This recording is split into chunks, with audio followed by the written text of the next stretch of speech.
আমি যদি কোনো ভালো কিছু চালু করে যাই, তাহলে যত মানুষ এই ভালো দিয়ে উপকৃত হবে সমস্ত নেকি কিন্তু আমি পাবো ইনশাআল্লাহ।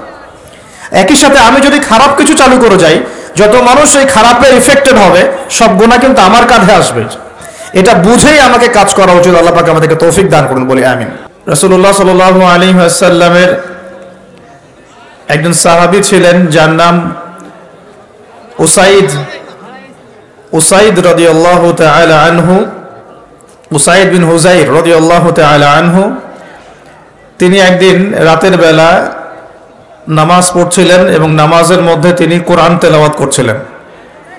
তো কোরআন তেলাওয়াত করতে গিয়ে তিনি সূরাতুল কাহফ তেলাওয়াত করা শুরু করলেন এবং তিনি যখন সূরা কাহফ তেলাওয়াত করছিলেন তখন তার পাশে রাখা তার ঘোড়া, যে বাহন ঘোড়া, এটা লাফালাফি করা শুরু করেছিল এবং তিনি খেয়াল করে দেখলেন যে তার মাথার উপরে সামিয়ানার মতো একখণ্ড মেঘের মতো কিছু একটা তার মাথার উপরে এসে তাকে ছায়া দিচ্ছে বা তাকে ঢেকে রেখেছে। তো যত এটা নিকটবর্তী হচ্ছিল ঘোড়া লাফালাফি তত বেড়ে যাচ্ছিল। পরের দিন তিনি নবী সাল্লাল্লাহু আলাইহি ওয়াসাল্লামকে জিজ্ঞাসা করলেন গত রাতের ঘটনার ব্যাখ্যা কি।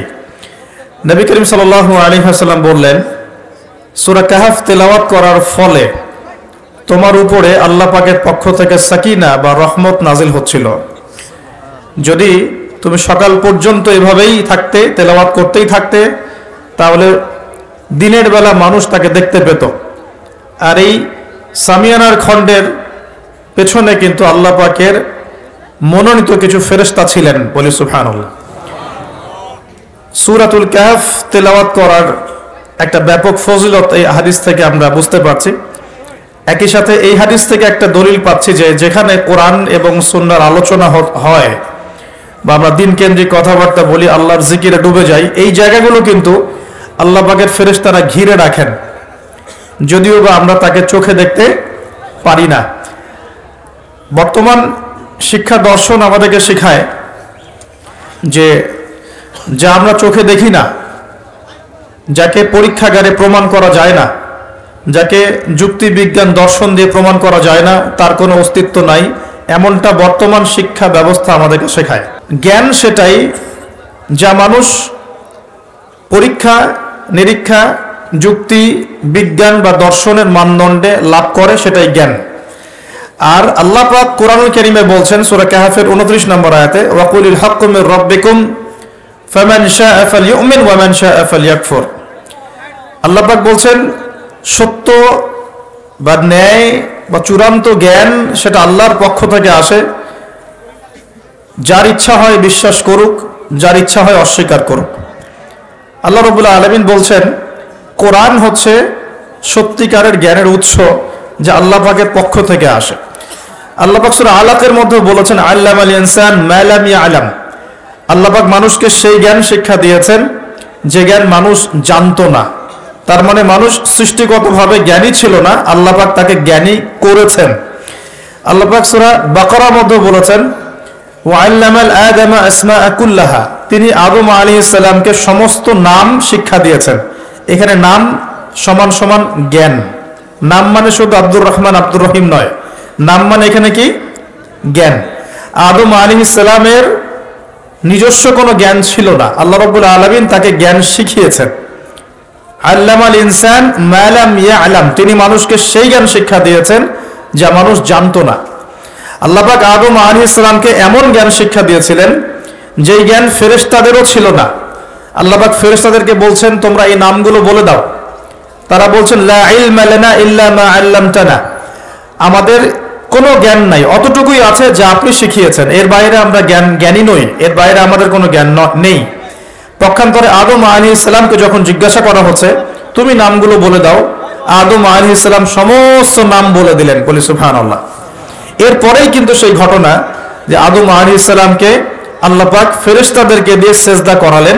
এটা শারীরিক গঠনের কারণে নয়, বাহ্যিক সৌন্দর্যের কারণে নয়, বরং জ্ঞানের মর্যাদার কারণে আল্লাহ রাব্বুল আলামিন ফেরেশতা জাতিদেরকে দিয়ে আমাদের পিতা আদম আলাইহিস সালামকে সিজদা করিয়েছেন। আমার কথা কি বুঝতে পারছেন? তার মানে আমরা সম্মানিত হয়েছি আল্লাহর কাছে জ্ঞানের মানদণ্ডে। এবং এই জ্ঞান আমরা নিজেরা অর্জন করতে পারি নাই, বরং আল্লাহ পাক আমাদেরকে জ্ঞান শিখিয়েছেন। এই জ্ঞান বা সত্যের চূড়ান্ত মানদণ্ড হচ্ছে আল্লাহর ওয়াহি, যেটা সর্বশেষ রূপ হচ্ছে কোরআন এবং সুন্নাহ। কোরআন এবং সুন্নাহ হচ্ছে সর্বশেষ আল্লাহর পক্ষ থেকে নাজিলকৃত ওয়াহি, যার মধ্যে মানবতার প্রতিটা বিষয়ের সমাধান দেয়া আছে ইনশাআল্লাহ তাআলা। আমরা এখন যে জ্ঞান তত্ত্ব শিখছি, যেটাকে আমরা ফিলোসফির ভাষায় বলি এপিস্টিমোলজি, এই শব্দটার সাথে ইউনিভার্সিটি লেভেলের যে টিচাররা আছেন তারা পরিচিত। এটাকে বলা হয় এপিস্টিমোলজি বা জ্ঞান তত্ত্ব। পশ্চিমা জ্ঞান তত্ত্ব হচ্ছে এটা, একটু বোঝার চেষ্টা করি। আমরা এখন শিক্ষা ব্যবস্থা নিয়ে অনেক কথাই বলছি, কিন্তু এর গোড়া আমরা ধরতে পারছি না এখনো। আমরা সমস্যার ডালপালাগুলো ধরে টানাহাচড়া করছি, কিন্তু সমস্যার গোড়াটা আমি আপনাদেরকে বলছি আজকে ইনশাআল্লাহ। ওয়ামা তৌফিক ইল্লা বিল্লাহ আলাইহি তাওয়াক্কালতু ইলাইহি উনীব ওয়া ইলাইহি উনীব। সমস্যার শেকড়টা হচ্ছে এখানে। এই শব্দটার নাম এপিস্টিমোলজি বা জ্ঞান তত্ত্ব। এটা কি জিনিস? এটা হচ্ছে একটা দর্শন, একটা মানদণ্ড, যে মানদণ্ডের ভিত্তিতে আমরা জ্ঞান শিখি। আমরা কোন মানদণ্ডে জ্ঞান শিখি? মুসলিমরা এমন মানদণ্ডে জ্ঞান শেখে, আমরা বিশ্বাস করি জ্ঞান আল্লাহর পক্ষ থেকে আসে। আমরা বিশ্বাস করি যে জ্ঞান মানুষের সৃষ্টির সাথে সাথেই তার ভিতরে ছিল না। আমরা বিশ্বাস করি জ্ঞান আল্লাহ পাক শিক্ষা দেন, এবং এমন জ্ঞান শিক্ষা দেন যা আমরা জানতাম না। আল্লাহ পাক মহাজ্ঞানী সত্তা, তার জ্ঞান অসীম। আমরা খুব ক্ষুদ্র সৃষ্টি, আমাদের জ্ঞান খুব সসীম। এই সসীম সৃষ্টি অসীম জ্ঞানী আল্লাহ রাব্বুল আলামিনের জ্ঞানকে পেনিট্রেট করতে পারবে না। তাই আমাদের উচিত হচ্ছে আল্লাহ পাকের মহাজ্ঞানের সামনে আত্মসমর্পণ করা, এর নাম ইসলাম। আমরা এমন ফিলোসফি ফলো করি, কথা কি বুঝতে পারছেন? আমরা আরো ফলো করি, ইমানদার হতে হলে আমাদেরকে গায়েবে বিশ্বাস করতে হবে, যেমন আল্লাহ, ফেরেশতা, আসমানি কিতাব, নবী রাসূল, পরকাল, তাকদীর। এগুলোর মধ্যে শুধু আসমানি কিতাব কোরআনই চোখে দেখা যাচ্ছে, এটা চোখে দেখা যাচ্ছে, বাকি আর কোনো কিছুই আমরা চোখে দেখছি না। আমরা আল্লাহকে দেখিনি, আমরা ফেরেশতাও দেখছি না, আমরা আগের আসমানি কিতাবগুলো দেখি নাই, শুধু কোরআন দেখছি। কোন হতভাগা মুসলিম তো কোরআনও দেখে না, তাদের কথা স্বতন্ত্র। আমরা নবী রাসূলগণকেও দেখি নাই, এমনকি আমাদের নবী মুহাম্মদ সাল্লাল্লাহু আলাইহি ওয়াসাল্লামকেও দেখি নাই। আমরা পরকালের কোনো ধাপ দেখিনি, এবং আমরা তাকদীর বা ভাগ্যের ভালো মন্দও দেখি নাই, দেখেছি। তার মানে এই 6টা পিলার প্রতিটাই গায়েব বা অদৃশ্য। আমরা মুসলিমরা বিশ্বাস করি এই অদৃশ্যের জগতে বিশ্বাস না করা পর্যন্ত একজন ব্যক্তি মুমিন হতে পারবে না। আলিফ লাম মিম যালিকাল কিতাব লা রাইবা ফিহি হুদাল লিল মুত্তাকিন। কারা মুত্তাকি? আল্লাযীনা ইউমিনুনা বিল গায়বি, যারা গায়েবে বিশ্বাস করে। আর এই গায়েবটা কি? এই 6টা পিলার হচ্ছে গায়েব। ইমানের 6 পিলার হচ্ছে কি? গায়েব। এখন আমাদের এপিস্টিমোলজি এমন, আমরা বিশ্বাস করি মহাজ্ঞানী সত্তা আল্লাহ পাকের পক্ষ থেকে জ্ঞান নাজিল হয়, মানুষ জ্ঞান প্রডিউস করতে পারে না। আমার কথা কি বুঝতে পারছেন? এখন এর বিপরীতে যে জ্ঞানতাত্ত্বিক দর্শনটা আছে, এই জ্ঞানতাত্ত্বিক দর্শনের জন্ম হচ্ছে পশ্চিমা সভ্যতায়। কবে জন্ম হয়েছে? ওই ফরাসি বিপ্লবের পরপর। এটা বেশি দিন হয় নাই। ফরাসি বিপ্লবের পরপর 1800 থেকে 1900 সালের মাঝামাঝি, এটাকে অনেকে 1750 থেকে শুরু করেন হিসেব করা, কিন্তু মূল রেভলিউশন শুরু হচ্ছে 1800 সালের পর থেকে। এই 1800 সালের পর থেকে নিয়ে পশ্চিমা সভ্যতা একটা পরিবর্তন দেখা দেয়। কিরকম পরিবর্তন? তারা ধর্ম থেকে বের হয়ে চাক্ষুষ দর্শনে বিশ্বাস করা শুরু করে। তারা গির্জা, পোপ এগুলোকে এলিমিনেট করে, বাদ দিয়ে এমন একটা দর্শন চালু করে যে চোখে যা দেখা যায় তাই বিশ্বাস করব। ধর্মীয় কিতাব, গ্রন্থ, নবী রাসূল, পরকাল, এগুলোর কোনো কনসেপ্টে আমরা বিশ্বাস করব না। ওরা এরকম একটা এপিস্টেমোলজি ফিক্স করে ফেলে। আরো সহজ করে বলতে গেলে, তারা বিশ্বাস করে জ্ঞান সেটাই, সত্য সেটাই, বা ন্যায় অন্যায়ের মানদণ্ড সেটাই যা যুক্তি, বিজ্ঞান, দর্শন দিয়ে প্রমাণ করা যায় বা পরীক্ষাগারে প্রমাণ করা যায়। পরীক্ষা নিরীক্ষা পর্যবেক্ষণ দিয়ে যে সিদ্ধান্তে আসা যায় সেটাই হলো জ্ঞান। এই হলো ওদের দর্শন, এবং এই দর্শনটাকে কপি পেস্ট করে বিগত 100 বছরে সারা বিশ্বের বিভিন্ন কান্ট্রিতে ছড়িয়ে দেওয়া হয়েছে। এর মধ্যে কোনো মুসলিম কান্ট্রিও বাদ যায় নাই। এখন জ্ঞান তত্ত্ব নিয়ে যত কথা হচ্ছে, এর গোড়া হচ্ছে এখানে। আমরা বিশ্বাস করি জ্ঞান আল্লাহর পক্ষ থেকে আসে। আমরা বিশ্বাস করি আমরা খুব ক্ষুদ্র জ্ঞানের অধিকারী মানুষ, আমাদের এত বেশি জ্ঞান নাই। এমনকি আমরা তো নিজের আত্মাকেও ব্যাখ্যা করতে পারি না, আমরা আমাদের স্বপ্নকেও ব্যাখ্যা করতে পারি না, আমরা আমাদের ঘুমকে ব্যাখ্যা করতে পারি না, আমাদের সাথে আগামীকাল কি হবে আমরা সেটা জানি না। এত এত ক্ষুদ্র জ্ঞান নিয়ে আমরা কি আল্লাহ পাকের মহাজ্ঞানকে অতিক্রম করতে পারবো? পারা যাবে? পারা যাবে না। তাহলে আল্লাহ পাক যেগুলো নাজিল করছেন, ইমানের পিলার, ইসলাম, পরকাল, মিজান, পুলসিরাত, জান্নাত, জাহান্নাম, আত্মা, জিনজাতি, ফেরেশতা, যেগুলো আমরা চোখে দেখি না, এগুলোকে কি আমরা আমাদের ক্ষুদ্র জ্ঞানে ব্যাখ্যা করতে পারবো? পারবো না। কিন্তু তাদের দর্শনটা এমন, তারা মনে করে যে পরীক্ষা নিরীক্ষা যুক্তি বিজ্ঞান দর্শন দিয়ে যা পাবো সেটাই জ্ঞান। উদাহরণ দিয়ে বোঝাচ্ছি, তাহলে বুঝতে পারবেন।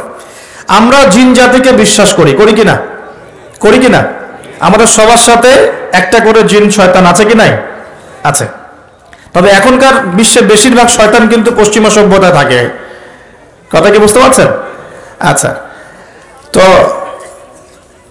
আমরা জিন জাতিকে বিশ্বাস করি। আমাদেরকে যদি বলা হয় কেন বিশ্বাস করেন, এর পিছনে যুক্তি কি, বিজ্ঞান কি, দর্শন কি, আমরা বলবো যে আমরা যুক্তি বিজ্ঞান দর্শনের আলোকে জিন জাতিকে বিশ্বাস করি না। আমরা বিশ্বাস করি এই আলোকে আল্লাহ পাক বলেছেন ওয়ামা খালাকতুল জিন্না ওয়াল ইনসা ইল্লা লিয়াবুদুন। আল্লাহ পাক তার সর্বশেষ গ্রন্থ, মহাগ্রন্থ আল কোরআনে বলেছেন সূরা জারিয়াতের 56 নম্বর আয়াতে, ওয়ামা খালাকতুল জিন্না ওয়াল ইনসা ইল্লা লিয়াবুদুন, আমি জিন আর মানব জাতিকে শুধুমাত্র আমার ইবাদত করার জন্যই সৃষ্টি করেছি। আল্লাহ পাক বলেছেন, আমি বিশ্বাস করি, এটাই আমার দর্শন। কারণ আমার জ্ঞান ক্ষুদ্র, আল্লাহর জ্ঞান অসীম। আমি যা জানি না আল্লাহ পাক সেটা জানেন। এই হলো আমাদের সহজ সরল দর্শন। অনেকে এই দর্শনটাকে বলতে পারে মৌলবাদী দর্শন, অনেকে বলতে পারে এটা হচ্ছে ধর্মান্ধ দর্শন। এই শব্দগুলো কি শোনেন এখন?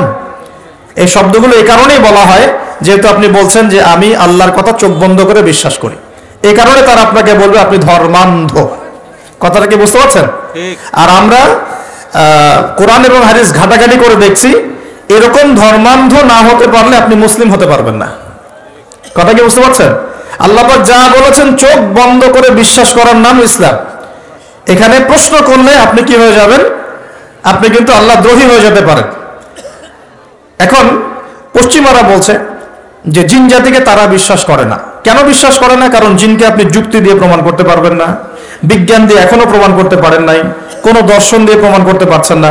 এমনকি ল্যাবরেটরিতে বসে গবেষণা করেও আপনি জিনের অস্তিত্ব প্রমাণ করতে পারছেন না, পারছেন না, পারছেন না। এই কারণেই পশ্চিমারা এটাকে বিশ্বাস করবে না এবং ওদের আদলে গড়া কোনো শিক্ষা ব্যবস্থাই এটাকে স্বীকার করবে না। আমি কি বোঝাতে পারছি সমস্যার গোড়া কোথায়? সমস্যার গোড়াটা এই জ্ঞানতাত্ত্বিক দর্শনে, যেটাকে আমরা বলি এপিস্টেমোলজি। আমরা বলছি আমরা ফেরেশতায় বিশ্বাস করি, ফেরেশতায় বিশ্বাস করি। কেন বিশ্বাস করি? আমাদের উত্তর একটাই, আল্লাহ পাক বিশ্বাস করতে বলেছেন তাই করে। আল্লাহ পাক ইমানের পিলারের মধ্যে ফেরেশতার কথা বলেছেন তাই করে। তার নবী মুহাম্মদ সাল্লাল্লাহু আলাইহি ওয়াসাল্লাম আমাদেরকে বিশ্বাস করতে বলেছেন, হাদিসে আছে, কোরআনে আছে, এই কারণে করে। এখন আপনার বিশ্বাসকে তারা বলতে পারে ধর্মান্ধ বিশ্বাস, মৌলবাদী কনসেপ্ট। এখন প্রশ্ন হচ্ছে তারা কেন বিশ্বাস করে না? উত্তর, ফেরেশতাকে আপনি পরীক্ষা নিরীক্ষা পর্যবেক্ষণের মাধ্যমে প্রমাণ করতে পারবেন না। ল্যাবরেটরিতে বসে ফেরেশতার অস্তিত্ব আপনি প্রমাণ করতে পারবেন না। আপনি কোনো যুক্তি বিজ্ঞান দর্শন দিয়ে ফেরেশতার অস্তিত্ব প্রমাণ করতে পারবেন না। এই জ্ঞান আল্লাহ পাক আপনাকে দেন নাই। এখানে জ্ঞানতাত্ত্বিক পার্থক্য। আমরা আল্লাহতে কেন বিশ্বাস করি, কেন ধর্মে বিশ্বাস করি? কারণ আমরা আল্লাহ রাব্বুল আলামিনকে অদৃশ্যে বিশ্বাস করি, না দেখেই বিশ্বাস করি, এবং আল্লাহ পাকের সর্বশেষ আসমানি কিতাব কোরআন এবং তার ব্যাখ্যা হাদিসে বিশ্বাস করি। এখানে আল্লাহ পাকের অস্তিত্ব আল্লাহ পাক জানান দিয়েছেন, আমরা বিশ্বাস করি। তারা বিশ্বাস করে না কেন? কারণ তাদের দর্শন হচ্ছে আল্লাহকে দেখা যায় না, তাই বিশ্বাস করি না। ফেরেশতাদেরকে দেখা যায় না, বিশ্বাস করি না। আত্মাকে দেখা যায় না কিন্তু বিশ্বাস করে। স্বপ্ন এর ব্যাখ্যা করা যায় না, কোনো কোনো ক্ষেত্রে বিশ্বাস করে। তারা কবরের আযাব, পরকাল, জান্নাত, জাহান্নাম, মিজান, পুলসিরাত এগুলোতে বিশ্বাস করে না, কারণ এগুলোকে আপনি ল্যাবে প্রমাণ করতে পারছেন না। এই জ্ঞানতাত্ত্বিক পার্থক্যের কারণেই এখনকার যে জ্ঞান চর্চার জগৎগুলো বা শিক্ষাক্ষেত্রগুলো, এগুলো দুই ভাগে ভাগ হয়ে গেছে। এক ভাগ আল্লাহ পাকের ওহীতে বিশ্বাসী আস্তিক এবং আনুগত্যশীল শিক্ষা ব্যবস্থা, আরেকটা হচ্ছে আল্লাহ পাকের অস্তিত্বে অবিশ্বাসী নাস্তিক এবং কুফরি শিক্ষা ব্যবস্থা। আমি কি বোঝাতে পারছি? আমি কি বোঝাতে পারছি? এই দুই ভাগে এটা ভাগ হয়ে গেছে। এই দুই ভাগে কি হয়েছে? ভাগ হয়ে গেছে। এখন কোরআন এবং সুন্নাহ ভিত্তিক শিক্ষা ব্যবস্থায় কিন্তু মানব জীবনের সমস্ত সমস্যার সমাধান আছে। কিন্তু এখানে গিয়ে আমরা কোরআন সুন্নাহকে হাতে নিয়ে বৈষয়িক বিষয়গুলোকে চ্যালেঞ্জ করতে ব্যর্থ হয়েছি। কোনো কোনো ক্ষেত্রে কোরআন সুন্নাহকে হাতে নিয়ে আমরা অর্থনীতিকে চ্যালেঞ্জ করতে পারছি না, রাজনীতিকে চ্যালেঞ্জ করতে পারছি না, বিজ্ঞানকে চ্যালেঞ্জ করতে পারছি না, প্রযুক্তিকে চ্যালেঞ্জ করতে পারছি না, কিন্তু কোরআন সুন্নাহ আমাদের হাতে আছে। এটা আমাদের সমস্যা, এটা কোরআন সুন্নাহর সমস্যা নয়। এটা কাদের সমস্যা? এটা আমাদের ব্যর্থতা বা আমাদের সমস্যা যে আমরা কোরআন সুন্নাহকে হাতে নিয়েও কোনো কোনো ক্ষেত্রে চলমান বিশ্বের সংকট মোকাবেলা করতে পারছি না। এটা কিন্তু সত্য কথা। যদি পারতাম তাহলে তো গোল্ড ইজ মানি এই কথাটাকে ব্যাখ্যা করে বোঝাতে হতো না। অনেকদিন আগে যখন বলেছিলাম যে পেপার মানি অরিজিনাল ইসলামিক কারেন্সি না, অনেক ট্রলের শিকার হয়েছে এবং এখনো হচ্ছে, কিন্তু এখনো বোঝাতে ব্যর্থ হচ্ছে আমরা যে গোল্ড ইজ মানি। তো কোরআন সুন্নাহর মধ্যে কিন্তু হেদায়েত এটা আছে, তারপরে কেন বুঝতে পারলো না? বিকজ এটাকে হাতে নিয়ে সে অর্থনীতি চ্যালেঞ্জ করতে পারে নাই। তো আমরা এখানে কমপ্লিট কোড অফ লাইফ পেয়েও চলমান বিশ্বের সংকটগুলো অনেক ক্ষেত্রে মোকাবেলা করতে পারছি না। আর এদের উদ্দেশ্য কি? এই কুফরি যেটা দর্শন, যেটা আল্লাহর অস্তিত্বে বিশ্বাস করে না, পরকালে বিশ্বাস করে না, ফেরেশতায় বিশ্বাস করে না, চাক্ষুষ যা দেখে এর বাইরে কিছুই বিশ্বাস করে না, এই শিক্ষা দর্শনের উদ্দেশ্য হচ্ছে শুধুমাত্র দুনিয়ার কনস্ট্রাকশন, দুনিয়ার ইকোনমিক্স, দুনিয়ার পলিটিক্স, দুনিয়ার ফাইন্যান্স, দুনিয়ার প্রযুক্তি, অনলি দুনিয়া। পরকালীন কোনো চেতনা এদের মধ্যে আপনি পাবেন না। এই দুটো একটা পার্থক্য। আল্লাহ পাক এখানে বলছেন ইহকালের জীবনটা খুবই ক্ষুদ্র, যেটা এতই ছোট যে সমুদ্রের মধ্যে আঙ্গুল ডোবালে যতটুকু পানি হাতে লেগে থাকে এটা দুনিয়া, বাকি মহাসাগরটা হচ্ছে আখেরাত। আর এই আখেরাতে মুক্তি দিবে কোরআন সুন্নাহ ভিত্তিক শিক্ষা ব্যবস্থা। আর আপনি যখন কুফরি বা দুনিয়াবি দর্শন কেন্দ্রিক শিক্ষা ব্যবস্থাতেই পড়ে থাকবেন, তখন এটা দুনিয়ায় ফায়দা দিবে, পরকালে কিন্তু কোনো ফায়দা দিবে না। এখানে একটা প্রশ্ন আসবে, তাহলে কি আমরা দুনিয়াবি শিক্ষা ব্যবস্থায় শিক্ষিত হব না? উত্তর হচ্ছে অবশ্যই হব, অবশ্যই হব। তবে কোরআন এবং সুন্নাহর শিক্ষার মানদণ্ড ঠিক রেখে তারপরে আমি দুনিয়াবি শিক্ষার বিষয়গুলোর দিকে ফোকাস করব। ইসলামের প্রারম্ভিক যুগে, সোনালী যুগে এই বিশ্বকে মুসলিমরা যা দিয়েছে, গণিতের কথা বলেন, জ্যোতির্বিজ্ঞানের কথা বলেন, মেডিকেল সায়েন্সের কথা বলেন, হ্যাঁ, বায়োলজির কথা বলেন, ফিলোসফির কথা বলেন, ইকোনমিক্সের কথা বলেন, বা এই যে আমরা বলি ভূগোলের কথা বলেন, অঙ্কশাস্ত্র বলেন, অ্যালগোরিদম বলেন, প্রতিটা সেই ডিপার্টমেন্ট যার উপর ভিত্তি করে এখনকার সভ্যতা দাঁড়িয়ে আছে, এগুলো মুসলিমদের হাতে এই পৃথিবী দেখেছে, অমুসলিমদের হাতে দেখে নাই। ওই সময়কার মুসলিমরা কি পিছিয়ে পড়েছিলেন? জি না।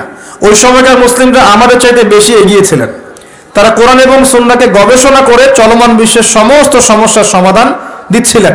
কিন্তু আমরা এখন কোরআন সুন্নাহকে হাতে নিয়ে চলমান বিশ্বের প্রতিটা ডিপার্টমেন্ট নিয়ন্ত্রণ করতে পারছি না। এটা আমাদের ব্যর্থতা, এটা কোরআন সুন্নাহর ব্যর্থতা নয়।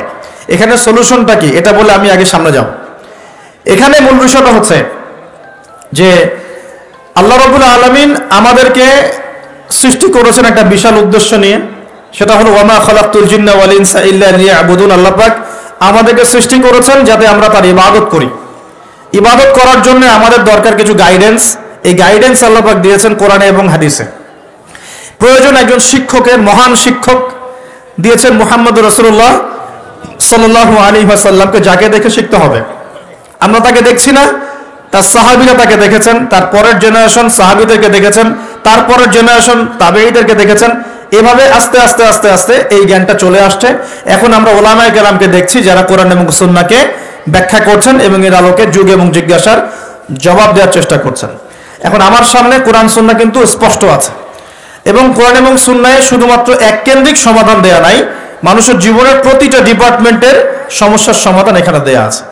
এখন আমরা যদি কোরআন এবং সুন্নাহকে পরিপূর্ণরূপে গ্রহণ করি এবং সমকালীন উপকারী জ্ঞানগুলো অর্জন করি, তাহলে ইনশাআল্লাহ কোরআন এবং সুন্নাহকে হাতে নিয়ে আমরা বিশ্বটাকে চ্যালেঞ্জ করতে পারবো। আমি কি বোঝাতে পারছি? আমাদের সমস্যার সমাধানটা এভাবে হওয়া পসিবল। এখন সমস্যাটা কোথায়? শেকড়েই আমরা কুফরি একটা মন্ত্র তন্ত্র চর্চা করছি, যে আমরা যা দেখি না তাকে বিশ্বাস করি না। এটাই সমস্যা। এ কারণে কেন ডারউইনের মতবাদের কেন প্রয়োজন হবে?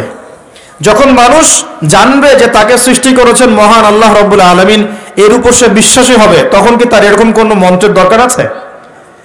আর যখন একটা জায়গার, একটা এলাকার, একটা দেশের, একটা সমাজের বেশিরভাগ মানুষ আল্লাহ বিশ্বাসী, তখন জোর করে কেন আমি একটা মতবাদ চাপিয়ে বাচ্চাদেরকে পড়াশোনা করাবো? উদ্দেশ্যটা কি? উদ্দেশ্য হচ্ছে একটা সুদূর প্রসারী উদ্দেশ্য, যে আমরা চাচ্ছি আগামী 20 বছর 30 বছরের মধ্যে যেন এমন একটা প্রজন্ম গড়ে ওঠে যারা আল্লাহ থেকে অনেক দূরে চলে যান। এটা উদ্দেশ্য। না হলে আমি কেন এই মতবাদ কচি বাচ্চাদেরকে শেখাতে যাব? কেন শেখাতে যাব? যে মতবাদটা কোরআন সুন্নাহ বিরোধী, একই সাথে বর্তমান আধুনিক বিজ্ঞানও বিরোধী। মেডিকেল সায়েন্সের কোন ক্লাসিক্যাল বইয়ের মধ্যে, চ্যালেঞ্জ করলাম, মেডিকেল সায়েন্সের কোন ক্লাসিক্যাল বইয়ের মধ্যে এই মতবাদকে স্বীকৃতি দেওয়া হয় নাই। কোন মতবাদ, এই মতবাদটাকে না, কোন ক্লাসিক্যাল বইয়ের মধ্যে আপনি এই মতবাদটাকে পাবেন না যেটাকে স্বীকৃতি দেওয়া হয়েছে। এটা তার একটা থট। বিজ্ঞানে কি হয়, কিছু থটস থাকে, অনুসিদ্ধান্ত, এগুলো গবেষণা করা হয়, আজকে একটা ফলাফল দেওয়া হয়, কালকে আরেকটা ফলাফল দেওয়া হয়। যখন সর্বসম্মতিক্রমে একটা জায়গায় মানুষ আসে তখন সেটাকে ফিক্স করা হয়। এই মতবাদের সর্বসম্মতিক্রমে কেউ কখনো সাইন করে নাই। তাহলে কেন জোর করে আমি বাচ্চাকে শেখাতে যাব যে তোমাদের দাদা বড়দাদারা বানর ছিল? কেন শেখাতে যাব? উদ্দেশ্যটা কি? আমি চাচ্ছি একটা প্রজন্ম গড়ে উঠুক, যে প্রজন্ম আস্তে আস্তে আস্তে আস্তে আল্লাহ থেকে দূরে সরে যাবে, ওদের ব্রেইনটা ওয়াশ করা থাকবে এবং ওদের ভিতরে আপনি আর ইসলাম ইনস্টল করতে পারবেন না। অলরেডি বিগত 30 বছর থেকে আমরা একটা প্রজন্ম দেখেছি যেটা এখন বাংলাদেশে বিরাজ করছে, যারা বড় বড় ডিগ্রি নিয়ে এসে কোরআনকে চ্যালেঞ্জ করছে, বড় বড় ডিগ্রি সার্টিফিকেট নিয়ে এসে কোরআনকে চ্যালেঞ্জ করছে, হাদিসকে চ্যালেঞ্জ করছে। কেন চোরের হাত কাটতে হবে প্রশ্ন করছে, কেন পর্দার বিধান ও প্রশ্ন করছে, কেন ইসলামে ব্যভিচার করলে রজম করতে হয়, কেন জেনা করলে শাস্তি দিতে হবে, ঠিক আছে, কেন ইসলামে বহুবিবাহ জায়েজ, কেন আয়েশা রাদিয়াল্লাহু আনহার ওই বয়সে নবীর সাথে বিয়ে হলো, অনেক চ্যালেঞ্জ সে উপস্থাপন করছে কিনা।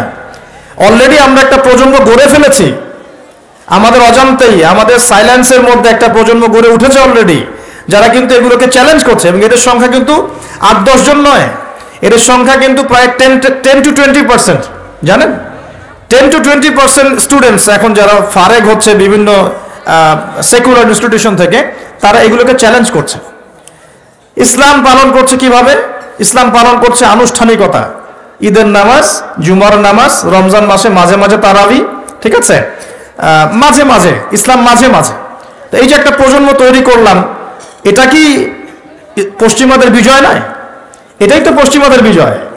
আর এর উপর আবার ওই যে বলে না, মরার উপর খরার ঘা, বলে কথা আছে না, মরার উপর খরার ঘা। একটা প্রজন্ম অলরেডি তৈরি হয়েছে, এখন নতুন একটা প্রজন্ম আমরা তৈরি করতে চাচ্ছি যে সরাসরি আল্লাহকেই অস্বীকার করবে, নাউজুবিল্লাহ। সে বলবে যে না, আল্লাহ আমাকে সৃষ্টি করে নাই, আমি তো ছোটবেলায় পড়েছি যে আমার দাদারা বানর ছিল, নাউজুবিল্লাহ। কথা কি বুঝতে পারছেন? সমস্যার গোড়ায় চলে আসেন। সমস্যার গোড়া হচ্ছে যে একটা সুদূর প্রসারী এজেন্ডা বাস্তবায়ন করার চেষ্টা করা হচ্ছে। কি এজেন্ডা? একটা প্রজন্ম গড়তে চাওয়া হচ্ছে, যে প্রজন্ম সরাসরি আল্লাহকে অস্বীকার করবে। এখন কিন্তু সরাসরি আল্লাহকে অস্বীকার করছে না প্রজন্ম, হয়তো ঘুরিয়ে ফিরিয়ে চ্যালেঞ্জ করছে। হ্যাঁ, আমি আল্লাহকে বিশ্বাস করি, কিন্তু পর্দাটা তো বুঝতে পারছি না, কেন এই যুগে পর্দার কি দরকার? ওই যুগে না হয় এই ছিল সেই ছিল, হ্যাঁ এখন কি আর ওইরকম যুগ আছে? এখন তো এগিয়ে যাওয়ার যুগ, এখন তো খোলামেলা পোশাক পরা যায়, হাত কাটার কি দরকার? এগুলো তো মৌলবাদী আইন, বর্বর আইন মনে হচ্ছে। হ্যাঁ, ধর্ষণ করলে কেন এরকম রজম করতে হবে? ওরা কিন্তু আল্লাহকে স্বীকার করছে ঠিকই, করার পরে এই প্রশ্নগুলো উত্থাপন করছে এখনকার জেনারেশন, এই জেনারেশনটা। আর আমরা চাচ্ছি আরেকটা জেনারেশন তৈরি হোক যারা এইসব প্রশ্ন করবে না, সরাসরি অস্বীকার। আমি মনে বোঝাতে পারছি না। শয়তান একবারে কখনো আপনাকে আঘাত করে না। শয়তান, আল্লাহ পাক কি বলছেন? ওয়ালা তাত্তাবিউ খুতুওয়াতিশ শায়াতিন, খুতুওয়াতিশ শায়াতিন অথবা খুতুওয়াতিশ শয়তান, তোমরা শয়তানদের বা শয়তানের খুতুয়া মানে পদাঙ্ক অনুসরণ করো না। পদাঙ্ক মানে ফুটপ্রিন্ট, আপনার পায়ের ছাপ, এটাকে পদাঙ্ক, খুতুয়া বলা হয়। পায়ের ছাপ, আপনি কি পায়ের ছাপে এক লাফ দিয়ে এক জায়গায় যান, নাকি স্টেপ বাই স্টেপ যান? বলেন তো। স্টেপ বাই স্টেপ এটা চালু করার চেষ্টা করা হচ্ছে, স্টেপ বাই স্টেপ। প্রথমে একটা প্রজন্ম সরাসরি আসেনি যারা আল্লাহকে অস্বীকার করবে, এসেছে যারা আল্লাহকে স্বীকার করে, স্বীকার করার পরেও চ্যালেঞ্জ করছে, এটা কেন, ওইটা কেন, এটা কেন, ওইটা কেন, এটা ভালো না, ওইটা খারাপ, ইসলামকে মডিফাই করতে হবে, মডারেশন লাগবে, ইসলামের এই অংশটা ভালো, এটা মানবো, এটা খারাপ, এটা মানবো না। ওরা চ্যালেঞ্জ করছে। কিন্তু এখন চাওয়া হচ্ছে আরেকটা প্রজন্ম তৈরি করতে, যে চ্যালেঞ্জ করবে না, সরাসরি অস্বীকার করবে। আমি কি বোঝাতে পারছি? এই হলো গোড়ার সমস্যা। এখন আপনি কিভাবে সলভ করবেন এগুলোকে? শুধু একটা ওয়াজ মাহফিলের মঞ্চে বসে কেউ একজন ব্যাখ্যা করলে সমস্যা সলভ হবে না। শুধুমাত্র 2-4 জন আলেম কথা বলবেন, বাকিরা চুপ করে থাকবে, সমস্যা সলভ হবে না। আমরা দেখেও না দেখার ভান করব, শুনেও না শোনার ভান করব, বুঝেও না বোঝার ভান করব, এভাবে সলভ হবে না। আমরা যদি মনে করি যে এগুলো সামান্য বিষয়, বাচ্চা কাচ্চা এগুলো টুকটাক শিখলে কি বা সমস্যা, তাহলে সমস্যা আছে। এবার আসেন, যুবক ভাইদের উপকারে আসবে কিছু কথা বলি, এবং আমাদের ওলামায়ে কেরাম এখানে অনেকে আছেন, তারাও হয়তো বিষয়টার দৃষ্টি দিবেন। এবং এখানে আরো অনেক শিক্ষিত মহল আছেন, আপনারা এই বিষয়গুলো নিয়ে ভাববেন। এটা জাস্ট আমার একটা পরামর্শ আমার ক্ষুদ্র জ্ঞানে। আর আমি কখনোই বলছি না যে আমার পরামর্শটাকে আপনাকে গ্রহণ করতেই হবে। আপনাকে আমি বাধ্য করতে পারবো না, ফোর্স করতে পারবো না। আমি শুধু দাওয়াত দিতে পারবো, সত্য মিথ্যাটাকে ক্ষুদ্র জ্ঞানে উপস্থাপন করতে পারবো ইনশাআল্লাহ তাআলা। বাকি বিষয়টা আপনার। সলিউশন কিভাবে করবেন দেখুন, এক, সলিউশন সম্ভব ব্যক্তি পর্যায় থেকে অথবা সামাজিকভাবে অথবা রাষ্ট্রীয়ভাবে। তিনটা পর্যায়ে, ব্যক্তি পর্যায় থেকে সম্ভব, সামাজিকভাবে সম্ভব, রাষ্ট্রীয় পর্যায়ে সম্ভব। যদি রাষ্ট্রীয় পর্যায় থেকে সদুদ্যোগ থাকে তাহলে তার কোনো প্রয়োজনই নাই উদ্যোগের। যদি রাষ্ট্রীয় পর্যায় থেকে এমন সদুদ্যোগ থাকে যে আমরা এমন শিক্ষা ব্যবস্থা চালু করব ইনশাআল্লাহ, যে শিক্ষা ব্যবস্থায় আমার সন্তান হাফেজও হবে, ডক্টরও হবে, আমার সন্তান আলেমও হবে, মুফতিও হবে, পাইলটও হবে, আমার সন্তান আর্মি অফিসারও হবে, আমার সন্তান হাফেজও হবে, সে মুফতিও হতে পারবে, আমার সন্তান ইমামতি করার যোগ্যতা অর্জন করবে, পাশাপাশি রাজনীতিও বুঝবে, অর্থনীতিও বুঝবে। এরকম যদি কোনো সিস্টেম আমরা চাই, এরকম স্বপ্ন দেখতে পারি যে আমরা সবাইকে এমন শিক্ষায় শিক্ষিত করব যে উভমুখী শিক্ষায় হারমোনিয়াসলি কম্বাইন্ড হবে, মানে আমরা একমুখী চিন্তা করব না, আমরা উপকারী সব জ্ঞানগুলোকে একত্রিত করে একটা কনস্ট্রাকটিভ সিলেবাস লঞ্চ করব। যদি এমন চিন্তা থাকতো বা থাকে উপর থেকে, তাহলে তো আমাদের ভাবার কোনো প্রয়োজনই নাই। কিরকম হবে তাহলে ফলাফল? মনে করেন আমার ছেলে ক্লাস 1 থেকে নিয়ে ক্লাস 10 পর্যন্ত পড়েছে এবং এখানে সে ইংরেজি পড়েছে, বাংলা পড়েছে, মুক্তিযুদ্ধ পড়েছে, হ্যাঁ, দেশের ঐতিহ্য জেনেছে, ইতিহাস পড়েছে, আইসিটি পড়েছে, সব কিছুই পড়েছে মাশাআল্লাহ। পাশাপাশি সে এই 10 বছরে 10 পারা কোরআন হিফজ করতে পারবে, এই 10 বছরে মিনিমাম সে 1000 হাদিস পড়তে পারবে, এই 10 বছরে সে আকীদার বইগুলো পড়তে পারবে, ফিকহের প্রামাণ্য বইগুলো পড়তে পারবে, সে আরবি ল্যাঙ্গুয়েজ শিখবে, এবারত পড়ার যোগ্যতা অর্জন করবে। ফিউচার যখন বড় লেভেলে সে যাবে তখন সে তার লাইফটাকে ভাগ করে নেবে ঠিকই, কিন্তু ইসলামের ভিত্তির জ্ঞানটা তার মধ্যে থেকে যাবে। আমি মনে বুঝাতে পারছি না? সলভ কিভাবে করতে পারেন? উপর লেভেল থেকে হলে তো কোনো কথাই নাই, যদি সদুদ্যোগ থাকে। কি রকম সদুদ্যোগ? আমি একটা পরামর্শ দিচ্ছি যে আমরা আমাদের বাচ্চাদেরকে বাংলা শেখাবো, আরবি শেখাবো, ম্যাথ শেখাবো, সবই শেখাবো ফ্রম ডে 1, প্লে গ্রুপ থেকে শুরু করে। কিন্তু একই সাথে আমরা কোরআন শেখাবো, একই সাথে আমরা নবী সাল্লাল্লাহু আলাইহি ওয়াসাল্লামের সুন্নত শেখাবো, একই সাথে আমরা নামাজ শেখাবো, ইসলামিক নীতি নৈতিকতা শেখাবো, আমরা দেশপ্রেম শেখাবো, আমরা কালচার শেখাবো, কিভাবে সভ্য হতে হয় শেখাবো, কিভাবে ভালো করে কথা বলতে হয় শেখাবো, কিভাবে সামাজিক হতে হয় শেখাবো, কিভাবে শরীর চর্চা করতে হয় শেখাবো, কিভাবে ভালো খেতে হয় শেখাবো। ওকে ছোটবেলা থেকে গড়া সম্ভব কিনা? এটা কি পসিবল না ইম্পসিবল? এই স্বপ্নটা দেখা কি যৌক্তিক না অযৌক্তিক? এই স্বপ্নটাকে বাস্তবায়ন করা সম্ভব না অসম্ভব? কি মনে হয় আপনাদের? 1 বছরের মধ্যে সম্ভব, ওনলি 1 বছরের মধ্যে, 1 বছরের মধ্যে এরকম সিস্টেম লঞ্চ করা সম্ভব ইনশাআল্লাহ তাআলা। আমি গর্ব করে বলছি না, 3 ঘন্টার মধ্যে প্লে থেকে নিয়ে আপনাকে আমি 5 পর্যন্ত এই 7টা-8টা ক্লাসের জেনারেল এবং ইসলামিক সিলেবাস একত্রিত করে আপনাকে একটা লঞ্চ করে দিতে পারবো ইনশাআল্লাহ। 3 ঘন্টা সময় লাগবে ইনশাআল্লাহ তাআলা, উইদিন 3 আওয়ার্স। এই 3 ঘন্টার মধ্যে প্রতিটা ক্লাসের মধ্যে তারা ইংলিশ মিডিয়াম ব্যাকগ্রাউন্ডের ইংরেজি শিখবে, বাংলা মিডিয়াম ব্যাকগ্রাউন্ডের বেঙ্গলি শিখবে, তারা ম্যাথামেটিক্স তো শিখবেই, আইসিটি বা যে তথ্য প্রযুক্তি বলেন, সাধারণ জ্ঞান, এগুলো শিখবে। পাশাপাশি ইসলামিক সিলেবাসে অ্যারাবিক, কোরআনের প্রারম্ভিক জ্ঞান, নবীর সুন্নত, আদব কায়দা, নীতি নৈতিকতা, নামাজ পড়া, ওযু করা, এই পুরো জিনিসটাকে সিলেবাস ওয়াইজ ফর্ম করা সম্ভব। 3 ঘন্টা লাগবে আবার ইনশাআল্লাহ, 3 ঘন্টা লাগবে। এটা 1 বছরের মধ্যে সম্ভব, পুরো শিক্ষাক্ষেত্র ঢেলে সাজানো। 1 বছর সময় লাগবে না ইনশাআল্লাহ তাআলা, বিশ্বাস করেন। এটা স্বপ্ন না, এটা বাস্তব। আজকে স্বপ্ন দেখছি, ইনশাআল্লাহ একদিন বাংলার মাটিতে বাস্তব হবে ইনশাআল্লাহ তাআলা। যদি উপর থেকে সদুদ্যোগ থাকে তাহলে কোনো কথাই ছিল না, কিন্তু উপরে তো চাপ দেওয়ার মতো ক্ষমতা আমাদের কাছে আছে। আমরা উপরে দাওয়াত পেশ করতে পারি যে দেখুন আমরা সবাই মুসলিম, আমাদের সবার সন্তান আমাদের সন্তান, আমরা সবাই বাঙালি, এই দেশটা আমাদের, এই জাতি আমাদের। আমরা কখনোই চাইবো না আমাদের সন্তানরা নষ্ট হয়ে যাক, আমরা চাইবো না আমাদের সন্তানরা শিখুক বানর থেকে আমরা হয়েছি, আমরা চাইবো না আমাদের সন্তানরা ভুল ইতিহাস শিখুক, আমরা চাইবো না আমাদের সন্তানরা সমকামিতা শিখুক, আমরা চাইবো? আমরা কখনোই চাইবো না আমাদের সন্তানরা জেনা করা শিখুক, নগ্নতা শিখুক, এগুলো আমরা চাইবো না। এগুলো কারা চায়? যারা এই জাতিটাকে ধ্বংস করতে চায়, এরা চায় এটা। আমি যদি সত্যিকার অর্থেই জাতির কল্যাণকামী হয়ে থাকি, আমাকে সবার জন্য ভাবতে হবে। তো এরকম যদি এডুকেশন প্যাটার্নটাকে একটু ঢেলে সাজানো যায়, এটাকে শেকড় থেকে উপরে ফেলার প্রয়োজন হবে না, একটু ঢেলে সাজাতে হবে। খালি ইসলামিক এডুকেশন এবং জেনারেল এডুকেশনটাকে জাস্ট কম্বিনেশন দরকার, একটা সুন্দর কম্বিনেশন। তখন দেখবেন আপনি বিসিএস ক্যাডারও হয়েছেন, এদিকে আপনি ইনশাআল্লাহ তাআলা ইনশাআল্লাহ হাফেজও হতে পারবেন, কোরআন বুঝতেও পারবেন, ইমামতিও করতে পারবেন, আপনি দাওয়ার কাজও করতে পারবেন ইনশাআল্লাহ। আমরা অনেক মুসলিম কান্ট্রিতে দেখেছি পাইলট যারা প্লেন এয়ারক্রাফট চালায়, অনেক পাইলট হাফেজ, অনেক ডক্টর তারা মুফতি, অনেক ইঞ্জিনিয়ার তারা মাশাআল্লাহ এদিকে ইফতাও কমপ্লিট করে ফেলেছেন। এরকমও পড়াশোনার সিস্টেম আছে, একটু খোঁজ নিয়ে দেখেন, মালয়েশিয়ায় দেখেন, মদিনায় দেখেন, সৌদিতে দেখেন, মিশরে দেখেন, দেখবেন এরকম সিস্টেম দিয়েছে তারা।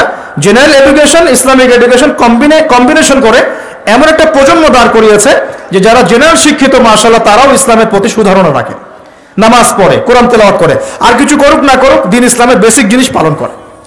এটা কি ভালো না? এতে করে কি একটা জাতির যারা জনগণ তারা কি সুনাগরিক হবে না? এতে দেশের কল্যাণ না? এটা কি দেশের সম্পদ না? অ্যাসেট।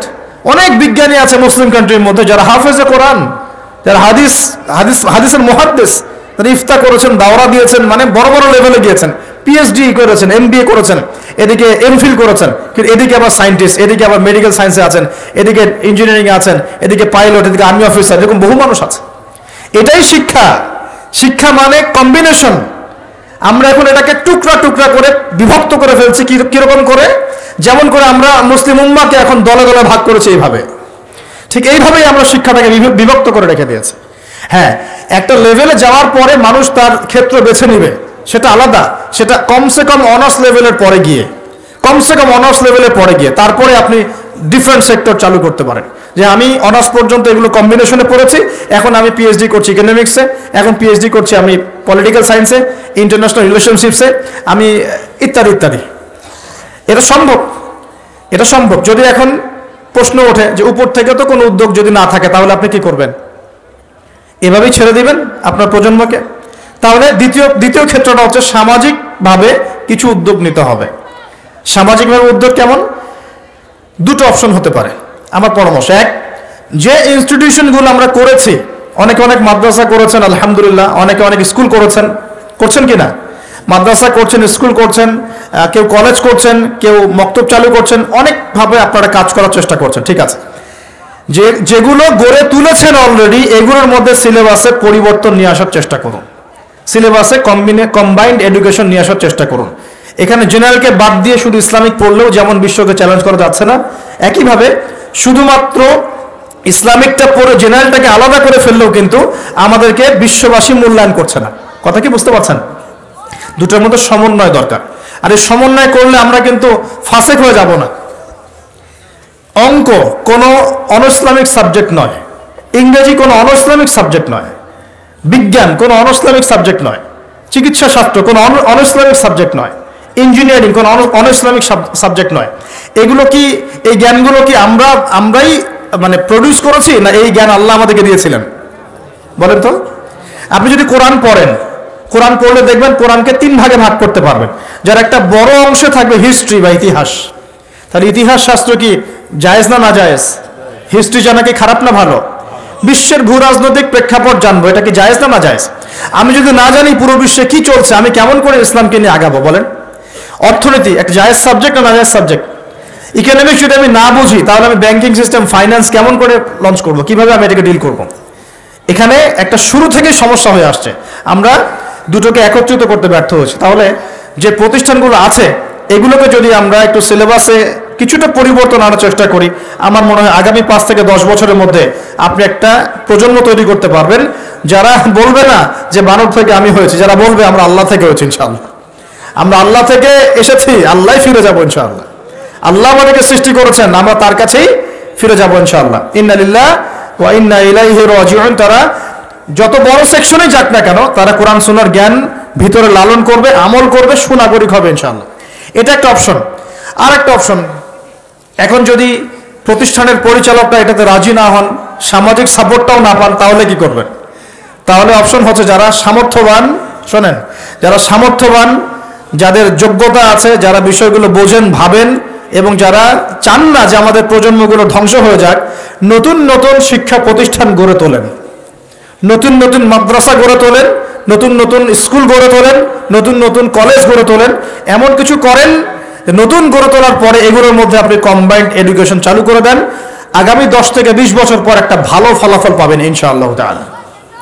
আর একটা অপশনগুলো মনে থাকবে তো ইনশাআল্লাহ। উপর লেভেল থেকে যদি হয় আলহামদুলিল্লাহ, আমরা সুন্দর করে সহযোগিতা করতে পারবো, কারণ আমরা সহযোগিতাই করতে চাই যদি আমাদেরকে মূল্যায়ন করা হয়। ওই যে বললাম 1 বছর লাগবে আমার ইনশাআল্লাহ। ওই যে ইউসুফ আলাইহিস সালাম বলেছিলেন না, যখন মিশরের রাজা তাকে বলেছিলেন যে আমি স্বপ্ন দেখেছি এই 7টা জীর্ণশীর্ণ গাভীকে, 7টা জীর্ণশীর্ণ গাভী খেয়ে ফেলছে বড় বড় গাভীকে, দুর্ভিক্ষের স্বপ্ন দেখলেন। তখন ইউসুফ আলাইহিস সালাম বলেছিলেন যে আমি হচ্ছি এই বিষয়টা সম্পর্কে দক্ষ এবং এই বিষয়ের জ্ঞান আমার কাছে আছে, আমি বিশ্বস্ত, তিনি বলেছিলেন, মনে আছে? তখন ইউসুফ আলাইহিস সালামকে মিশরের যিনি আজিজ তিনি তার পাশে এসে বসিয়ে বলেছেন যে এই খাদ্য মন্ত্রণালয় তোমার হাতে তুলে দিলাম, তুমি এখন দুর্ভিক্ষ সামলাও। ইউসুফ আলাইহিস সালাম এমন ট্যাকটিক অ্যাপ্লাই করলেন যে মিশরের লক্ষ লক্ষ মানুষ আসন্ন মৃত্যুর হাত থেকে বেঁচে গেল আলহামদুলিল্লাহ। তো তার কাছে জ্ঞানটা ছিল। এখন আমরাও এইভাবে বলতে পারবো যে যদি মূল্যায়ন করা হয় 1 বছর লাগবে না ইনশাআল্লাহ, পুরো প্লে থেকে নিয়ে 10 পর্যন্ত এইচএসসি পর্যন্ত পুরো সিলেবাসটাকে আমরা ইসলামাইজড করে জেনারেল এবং ইসলামিক শিক্ষার সমন্বয় করে পুরো জাতিকে পরিবর্তন করে মিশন হাতে নিতে পারবো ইনশাআল্লাহ তাআলা। আর মূল্যায়ন করবে কি করবে না আল্লাহু আ'লাম। আর আল্লাহ পাক তো ক্ষমতার মালিক কে? কালকে যে জেলখানায় ইউসুফ, তার পরের দিন সে মিশরের ওই যে পার্লামেন্টে, মনে আছে? গতকাল জেলখানায় ইউসুফ আলাইহিস সালাম, তার পরের দিন কোথায়? পার্লামেন্টে। ক্ষমতা দেওয়ার মালিককে, ইজ্জত দেওয়ার মালিককে, সম্মান দেওয়ার মালিককে? এগুলো আল্লাহর হাতে। আল্লাহ পাক চাইলে ওরকম যোগ্য মানুষকে উপরে নিয়ে যেতে পারেন ইনশাআল্লাহ তাআলা। আল্লাহ পাক পারেন না? সবই পারেন। কুলিল্লাহুম্মা মালিকাল মুলক, আল্লাহ পাক হচ্ছেন রাজত্বের মালিক। তুতিল মুলকা মান তাশা, আল্লাহ পাক যাকে ইচ্ছা রাজত্ব দেন। কে রাজত্ব দেন? আল্লাহ পাক। ক্ষমতা কে দেন? আল্লাহ। ওয়া তানজিউল মুলকা মিম্মান তাশা, আল্লাহ পাক যার থেকে ইচ্ছা ক্ষমতা কি করেন? কেড়েও নেন। কে এটার মালিক? আল্লাহ। আল্লাহ পাক ন্যায়পরায়ণদেরকে আমাদের উপরে রাখুন, আমরা দোয়া করি। আমাদের উপরে যাদেরকে আল্লাহ পাক রাখুন তারা যেন ন্যায় বিচার করতে পারে সেই দোয়া আমরা করি। ন্যায়পরায়ণ শাসক আল্লাহ পাক আমাদেরকে দান করুন, দোয়া করি। আমরা কারো পক্ষে বিপক্ষে কখনো কথা বলতে যাব না, কারণ এখানে একটা সো কল্ড পশ্চিমা ডেমোক্রেসি চলছে আর কি। এখানে পক্ষপাতিত্ব করতে গেলে আমরা জালেম হয়ে যেতে পারি। দোয়া করতে হবে যে আল্লাহ পাক আমাদের উপরে যেন সৎ, যোগ্য এবং ন্যায়পরায়ণ শাসক আল্লাহ পাক আমাদেরকে দান করেন, বলি আমিন। এবং তাদেরকে ন্যায় বিচার করার তৌফিক আল্লাহ পাক দান করেন। আল্লাহ পাক এমন শিক্ষা ব্যবস্থা প্রণয়ন করার তৌফিক দান করেন যার মধ্য দিয়ে যেন আমাদের ছেলেমেয়েরা, আমাদের সন্ততিরা আগামী 5-10 বছর পরে যারা আসবে তারা এই বাংলার মাটিতে জেনারেল শিক্ষায়ও শিক্ষিত হবে ইনশাআল্লাহ, ইসলামিক শিক্ষাও শিক্ষিত হবে ইনশাআল্লাহ।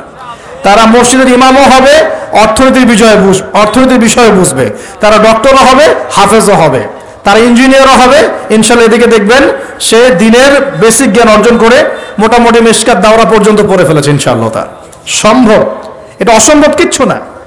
একটা 4 বছরের একটা বাচ্চা মিনিমাম 200টা শব্দ মুখস্থ করতে পারে। 4 বছরের বাচ্চা। একটা 5 থেকে 6 বছরের বাচ্চা একই সাথে 3টা ল্যাঙ্গুয়েজ শিখতে পারে। 4 থেকে 6 বছরের বাচ্চা। এটা পড়েন, প্যারেন্টিং সম্পর্কে পড়েন, এডুকেশন সিস্টেম নিয়ে ঘাটাঘাটি করেন।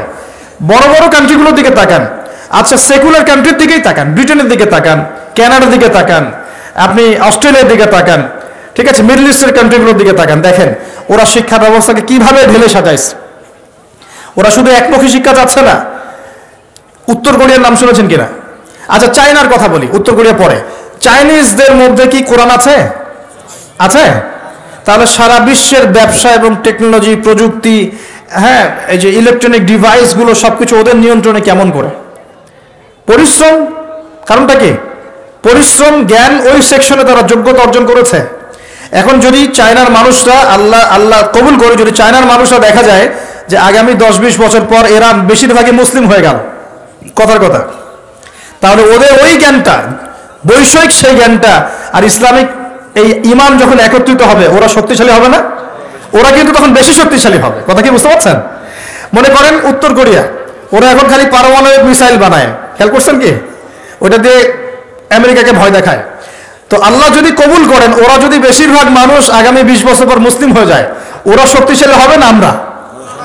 এটা বুঝতে হবে যে মানুষের জ্ঞানকে অবমূল্যায়ন করা যাবে না। ওই জ্ঞান ঠিক আছে, এর মধ্যে ইসলামিক জ্ঞানটাকে ইনজেক্ট করলে একটা ভালো প্রজন্ম আপনি তৈরি করতে পারবেন ইনশাআল্লাহ। এটাই আমাদের উদ্দেশ্য, এটাই আজকের কথা বলার মূল উদ্দেশ্য। আল্লাহ পাক আমাদেরকে বোঝার তৌফিক দান করুন।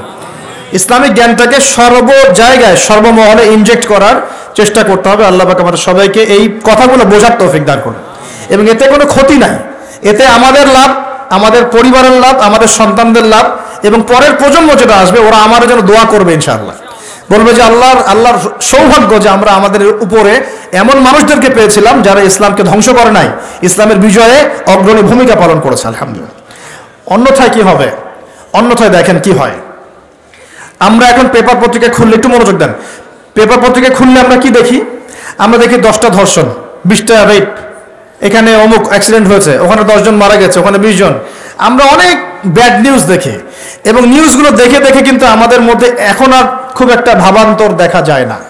10টা রেপ হতেই পারে, একটা মেয়েকে ধর্ষণ করেছে হতেই পারে, হ্যাঁ ওখানে 10 জন অ্যাক্সিডেন্ট করে মারা গেছে হতেই পারে, এখানে করাপশন হতেই পারে। আমরা যেন নিউট্রালাইজ হয়ে গেছি, মানে আমরা এটাকে স্বাভাবিকীকরণে নিয়ে আসছি, স্বাভাবিকীকরণ। তাহলে যদি এখন এরকম করেই বিকৃত শিক্ষা পদ্ধতি চালু করা হয় বা এইভাবে আমাদের সন্তানরা শিখতে থাকে, তাহলে আস্তে আস্তে আস্তে আস্তে ইসলামহীনতাটাকেও নিউট্রালাইজেশন বা স্বাভাবিকীকরণ করা হবে। এটাকে বুঝতে পারছেন? এই হলো পরের ফলাফল যদি এখন সতর্ক না হয়। প্রিয় ভাইরা, আর দুটো অপশন আমি বলছি, এটা আমার পরামর্শ। এখন যারা আরবি লাইনে পড়ে ফেলেছেন, মাশাআল্লাহ অনেক দূর পর্যন্ত চলে আসছেন, কিন্তু বৈষয়িক জ্ঞান অর্জন করেন নাই, তাদের কি হবে? আর যারা জেনারেল লাইনে পড়ে ফেলেছেন কিন্তু ইসলামিক জ্ঞান অর্জন করেন নাই, তাদের কি হবে? যারা জেনারেল লাইনে 20 বছর পড়েছেন, এখন কি আপনি আবার মাদ্রাসায় ভর্তি হতে পারবেন? যারা মাদ্রাসায় মাশাআল্লাহ অনেকদিন পড়েছেন, এখন কি আপনি সমকালীন বিষয়গুলো শেখার জন্য নতুন করে ইউনিভার্সিটিতে ভর্তি হতে পারবেন? সম্ভব? তাহলে এখন আমাকে উত্তর দেন, এই যে কোটি কোটি জেনারেল শিক্ষিত ছেলে পেলে, তারা কি তাহলে ইসলামের জন্য কাজ করবে না? তারা কি ইসলামে জ্ঞান অর্জন করার অধিকার রাখে না? তারা কোরআন শিখবে না? হাদিস শিখবে না? তারা দাওয়াতি কাজ করবে না? তারা কি উম্মাকে নেতৃত্ব দেওয়ার জন্য ভূমিকা রাখবে কি রাখবে না? তাদের সংখ্যা কিন্তু মাদ্রাসা পড়ুয়া ভাইদের চেয়ে বেশি। বেশি না কম? বেশি, তাদের সংখ্যাই বেশি। ইউনিভার্সিটির সংখ্যা বেশি না মাদ্রাসার? ইউনিভার্সিটি এবং জেনারেল শিক্ষিত ছেলে পেলেদের সংখ্যা পরিসংখ্যান বেশি না অ্যারাবিক লাইনের? বলেন। আসলে কিন্তু জেনারেল লাইনে যারা পড়ছে তাদের সংখ্যা বেশি। সংখ্যা বেশি না? সংখ্যা বেশি। অ্যারাবিক সেকশনে যারা পড়ছে তাদের সংখ্যা কম। তাহলে হিউজ অ্যামাউন্ট অফ পপুলেশন আমাদের, এদেরকে অ্যাভয়েড করে কি আমরা একা একা ইসলামের কাজ করতে পারবো না? ওদেরকে ইনভলভ করতে হবে। ওদেরকে ইনভলভ করতে গেলে ওদেরকে শিক্ষিত বানাবো কিভাবে? এখন ওদেরকে ইসলাম শেখাবো কিভাবে? কি অপশন, কি ফিকির? তাবলিগ জামাতে যাচ্ছে, কিছু মানুষ শিখছে, বুঝলাম, কিন্তু এখানে কি উপরের লেভেল পর্যন্ত দাওরা ইফতা দেওয়া পর্যন্ত কি সুযোগ আছে? বেসিক জিনিস আপনি শিখবেন, ইবাদত করবেন, ওলামায়ে কেরামের সোহবতে থাকবেন, ওকে অলরাইট, কোনো সমস্যা নেই। কিন্তু ওদেরকে যদি আমরা দায়ী বানাতে চাই, ওদেরকে যদি আমরা এখন হাফেজ বানাতে চাই, ওদেরকে যদি আমরা মুফতি বানাতে চাই, তাহলে কি পদক্ষেপ? কি কোনো ফিকির, কোনো চিন্তা? কে ভাববে এগুলো নিয়ে? কি করতে হবে? ওদেরকে মিনিমাম 3 থেকে 4 বছর বা 5 বছরের শর্ট কোর্সের আওতায় নিয়ে আসার চেষ্টা করতে হবে। মিনিমাম 4 থেকে 5 বছর। আপনারা ভাবেন 5 বছরের জন্য এমন সিলেবাস ফর্ম করেন যাতে একজন জেনারেল শিক্ষিত ভাই 5টা বছর যদি শ্রম দেয়, সেজন্য আবার মৌলানার টাইটেল পাওয়ার যোগ্যতা অর্জন করতে পারে, বা এই পড়াশোনার কিছুটা হলেও সে কভার করতে পারে। এই পদ্ধতি তো আপনাদেরকে চালু করতে হবে। এখন এক্সাম্পল দিচ্ছি, মনে করেন এই যে ভাই বসে আছে, তার নাম আব্দুল্লাহ। আব্দুল্লাহ ভাই অনার্স করেছে মনে করেন কেমিস্ট্রিতে, মাস্টার্স করেছে কেমিস্ট্রিতে, রসায়নে। সে মাশাআল্লাহ কেমিস্ট হচ্ছে এবং সে তার এই যোগ্যতা দিয়ে দেশের খেদমত করছে, আলহামদুলিল্লাহ, চাকরি করছে। এখন সে চায় আমিও দিনের জন্য কিছু করব, এবং আমি শুধু গতানুগতিক করতে চাই না, আমি ভালো কিছু করতে চাই। তাহলে নিঃসন্দেহে আব্দুল্লাহ ভাইকে কোরআন তেলাওয়াত করা শিখতে হবে, আব্দুল্লাহ ভাইকে আরবি ভাষা শিখতে হবে, আব্দুল্লাহ ভাইকে নিঃসন্দেহে এখন হাদিসের ইবারত পড়ার যোগ্যতা অর্জন করতে হবে, তাকে আকীদার বই পড়তে হবে, ফিকহের বই পড়তে হবে, কিছু উসুল পড়তে হবে, এবং তাফসীর, এগুলো পড়ে তাকে একটা লেভেলে আসতে হবে। কিন্তু এখন তার তো মাদ্রাসায় ভর্তি হওয়ার কোনো সুযোগ নাই, আছে? তাহলে ওর জন্য আমি যদি আমার মাদ্রাসায় একটা 5-6 বছরের কোর্স লঞ্চ করতে পারি, যেখানে ওই 100% না হলেও সে মোটামুটি 60-70% কভার করে একটা লেভেলে আসলো, ওকে আমি একটা ইসলামের সম্পদ বানালাম, আমি কিন্তু ওকে একটা সম্পদে পরিণত করলাম। আগে থেকে ওর মধ্যে কেমিস্ট্রির জ্ঞান ছিল, বৈষয়িক জ্ঞানগুলো ছিল, ও ওর জ্ঞান দিয়ে দেশের খেদমত করছিল, এখন সে ইসলামিক জ্ঞানটা অর্জন করে উম্মার খেদমত করবে। সম্ভব কি না? সম্ভব না অসম্ভব? এই স্বপ্নটা কি বাস্তবে আনা যায় না যায় না? এরকম প্রতিটা কওমি মাদ্রাসা বা প্রতিটা আলিয়া মাদ্রাসা, প্রতিটা বড় বড় প্রতিষ্ঠান যদি এরকম উদ্যোগ নেয়, 4 থেকে 5 বছর 6 বছরে কিছু কোর্স লঞ্চ করে, হ্যাঁ, শারিয়া ফ্যাকাল্টি হতে পারে, দাওয়া অ্যান্ড ইসলামিক স্টাডিজ হতে পারে, কোরআনিক সায়েন্স হতে পারে, হ্যাঁ, মানে সেক্টর আপনারা ভাগ করতে পারেন করে যদি আপনারা জেনারেল ভাইদেরকে সুযোগ করে দেন, এই কোটি কোটি জেনারেল শিক্ষিত ছেলের মধ্যে কমপক্ষে 1 লাখ ছেলে তো বের হবে যারা আগামী দিনে উম্মাকে নেতৃত্ব দেওয়ার যোগ্যতা অর্জন করবে। ভাবা উচিত ছিল, এগুলো ভাবতে হবে না? আচ্ছা, এখন যদি না ভাবেন, এখনো যদি না করেন, তাহলে আগামী 20 বছর পর যে প্রজন্মটা আসবে ওরা বলবে আমরাও তো কিছুই করতে পারলাম না, আরো 20 বছর পিছায় যাবে এরা। তখন কি হবে? আল্লাহ পাক আমাদেরকে কথাগুলো বোঝার তৌফিক দান করুন। আরেকটা বিষয়, এখন মনে করেন ইসলামিক লাইনে যারা পড়াশোনা করেছেন মাশাআল্লাহ, কিন্তু ইকোনমিক্স পারছেন না, ইংলিশ পারছেন না, আইসিটি পারছেন না, বা সমকালীন জিওপলিটিক্স বুঝতে পারছেন না, সমাজের মানুষ তাদেরকে মূল্যায়ন করছে না। আমরা জানি, আমরা বুঝি তাদের মধ্যে কোরআন সুন্নাহর গভীর জ্ঞান আছে, কিন্তু সমাজের মানুষ বলছে কি, এই মোল্লাদ্দুর মসজিদ পর্যন্ত কথা বলছে না, তাকে মূল্যায়ন করছে না। ইমাম সাহেব হিসাবে তিনি আসছেন, ইমামকে মূল্যায়ন করছে না। তিনি খতিব, তাকে মূল্যায়ন করছে না। তিনি বলছে একজন ইমাম কেন অর্থনীতি নিয়ে কথা বলবে, একজন খতিব কেন পলিটিক্স নিয়ে কথা বলবে, এই কথাগুলো বলছে না। তাহলে আমাদেরও কি এই জ্ঞানগুলো অর্জন করার প্রয়োজন আছে কি নাই? আছে। তাহলে এখন তো আপনি আবার ইউনিভার্সিটিতে ভর্তি হতে পারবেন না। তাহলে ইউনিভার্সিটিগুলোর মধ্যে যদি আমরা ওলামায়ে কেরামদের জন্য, বা ওলামায়ে কেরাম বলছি না, মানে মাদ্রাসা ব্যাকগ্রাউন্ডের যারা স্টুডেন্ট, তাদের জন্য যদি আমরা এরকম করে কোনো শর্ট কোর্স লঞ্চ করতে পারতাম, সেকশন ভাগ করে করে পড়াতে পারতাম, তাহলে কিন্তু ওরাও আগামী দিনে দেশের অ্যাসেট বা সম্পদে পরিণত হতো। এখানে একটা মেরুকরণ দেখতে পাচ্ছেন কি? এই মেরুকরণটাকে দূর করাটাই হচ্ছে এখনকার বিশ্বের চ্যালেঞ্জ।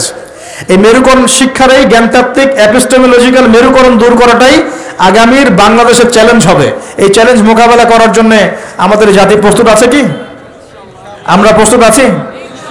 আমাদের কিছু করণীয় আছে? আমি কি খুব অল্প সময়ের মধ্যে ভাঙাচোরা কিছু ব্যাখ্যা করতে পারলাম যে সমস্যাগুলো কোথায়, সলিউশনগুলো কিভাবে হতে পারে? আল্লাহ পাক আমাদের সবাইকে কথাগুলো বোঝার তৌফিক দান করুন। এখন আমার প্রশ্ন যে আপনারা কি, আমরা কি চাই যে আমাদের পরবর্তী প্রজন্ম জ্ঞানতাত্ত্বিক এই মেরুকরণের অতল তলে হারিয়ে যাক? এটা কি আমরা চাই? নাকি আমরা চাই আমাদের পরবর্তী প্রজন্ম কোরআন সুন্নাহর জ্ঞানের পাশাপাশি সমসাময়িক জ্ঞানগুলো নিয়ে কোরআন সুন্নাহর ঈমান এবং চেতনা বুকে ধারণ করে আগামী বিশ্বের সমস্ত সমস্যাগুলোকে ফেস করুক? কোনটা চাই? নিঃসন্দেহে 2 নম্বরটাই আপনি চাচ্ছেন। যদি চান তাহলে প্রথমত প্রয়োজন সামাজিক উদ্যোগ, প্রথমত প্রয়োজন সচেতনতা এবং এটার বেশি প্রচার, প্রথমত প্রয়োজন আমাদের ইচ্ছাশক্তি, আমাদের অর্থনৈতিক কুরবানি, আমাদের জায়গার কুরবানি, আমাদের শ্রম, আমাদের দাওয়াত, এবং উপর লেভেল পর্যন্ত এই মেসেজটা পৌঁছানো যে আসুন আমরা পরবর্তী প্রজন্মকে ইসলামিক শিক্ষার আদলে জেনারেল শিক্ষায় শিক্ষিত করি। আল্লাহ পাক আমাদেরকে তৌফিক এনায়েত করুন। একটা আলোকিত প্রজন্ম আমাদের অঙ্গীকার হোক, আমরা এই প্রত্যয় ব্যক্ত করি। আল্লাহ পাক আমাদের সবাইকে তৌফিক দান করুন।